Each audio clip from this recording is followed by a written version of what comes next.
My name is Kru Kayan Sitsanthaparn. I'm the actual chairman of the Muay Thai Alliance of Texas.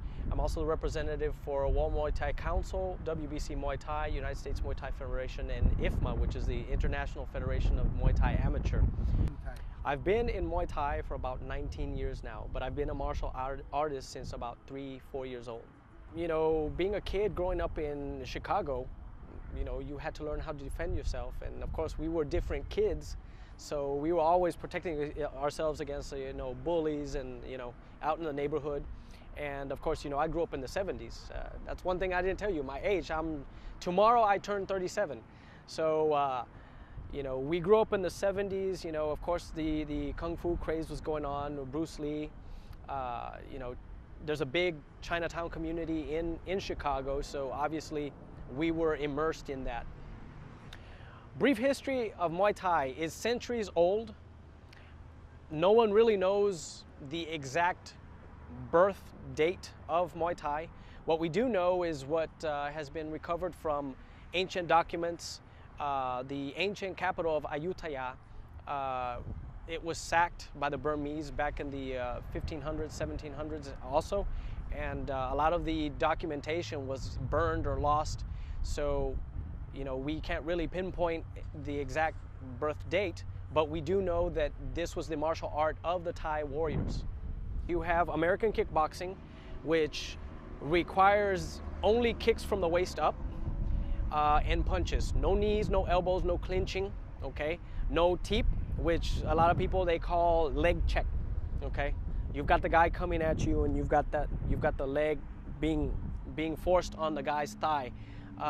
That's American rules kickboxing. In K1 rules kickboxing is known more like international. So you see the knees, you'll see the teep, you'll see the kick, but you won't see the elbows.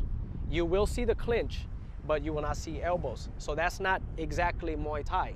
Muay Thai is punches, elbows, knees, kicks, clinch, sweeps, you know, not takedown, but we have our own style of stand-up grappling. A clinch, the plum. Exactly, plum. You see a lot of knockout because, number one, the guy probably didn't defend himself, but we're also talking about some very well-honed skills and weapons that these fighters are coming with. You know, you come with an elbow right to the chin, or to the mastoid process, or to the ear, you know, to the temple. All of this will create a knockout. Same thing with a knee. Same thing with a kick. The elbow's usually short range. From here, I cannot hit anybody with an elbow. You know, I have to move forward, but obviously I'm not gonna telegraph. So what I'm gonna do is I'm gonna set it up to get into range to be able to throw that elbow. By then, I'll know exactly where to hit. Here, here, here, here, here, here, here. The fights are amateur, but we're talking about competitive level amateur. You have your beginning amateur, who will probably wear headgear. More than likely they will not wear headgear because it gets in the way, but they'll be wearing the elbow guards and they'll be wearing the shin pads. Then you have your competitive amateur with there's no shin pads, no headgear, only the elbow guards. And it's all full Muay Thai rules. Whether they're wearing the headgear or not wearing the headgear, they can throw kicks, knees, elbows to the head, face, body, so long as it's not to the throat, the back of the head, so on and so forth. Why Kru? Why Kru is very important, and it's what marks a traditional Muay Thai match. What the Muay Thai Alliance of Texas is doing is just taking Muay Thai and is taking it back to its roots. That includes all the tradition. That includes Wai Kru, Ram Muay. That includes respect to the other fighter before and during the fight. The Wai Kru and the Ram Muay is the ritual dance that the fighter performs before the fight. What he's doing is he's showing respect to his master, he's showing respect to Muay Thai, he's showing respect to the masters that are no longer with us, and of course to the sport. During this, he's praying to God, he's praying to, you know, for his country, he's praying for a good outcome. That's very beautiful. Yes. Basically, all these movements have a symbol, they have a symbolism.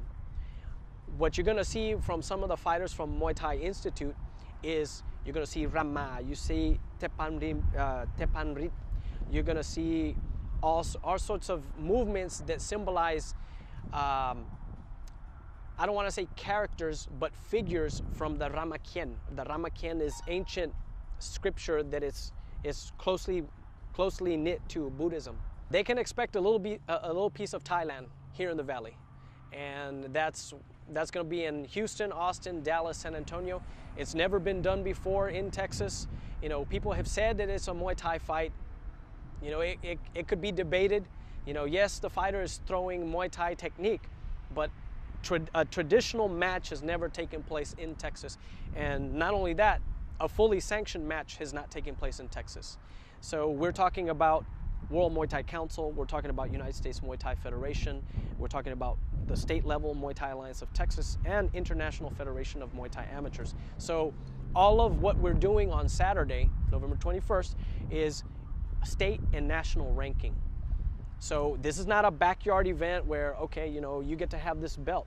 These belts have a meaning and they have a worth.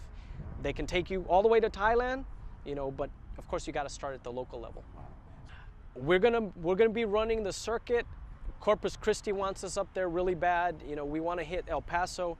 We want to hit our 4 major cities that have really embraced us, and that's been the Valley, Houston, Austin, Dallas, and then like I said, people have heard about our event, and now Corpus is pining for us. They really want us there. We want to be up in Amarillo. We want to be up in El Paso, Laredo, San Antonio, everywhere in between. Where they want Muay Thai, we'll be there. Awesome. The name of my gym is Muay Thai Institute Texas. It's the U.S. representative of the original Muay Thai Institute, which is in Bangkok, Thailand. It's Rangsit. Rangsit is also a stadium. So it's interesting you asked me that.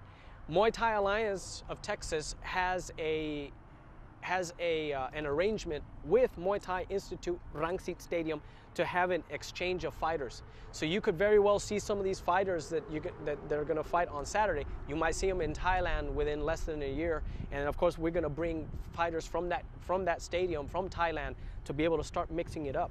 What's going to happen is we're going to get stronger. Texas fighters are going to get stronger. They're going to get better experience, and once again we're going to spread real Muay Thai, you know, and bring it back to its roots. Oh, I just want to thank everybody for being so supportive. You know, I want to thank you for coming out and you know, showing interest in the Muay Thai.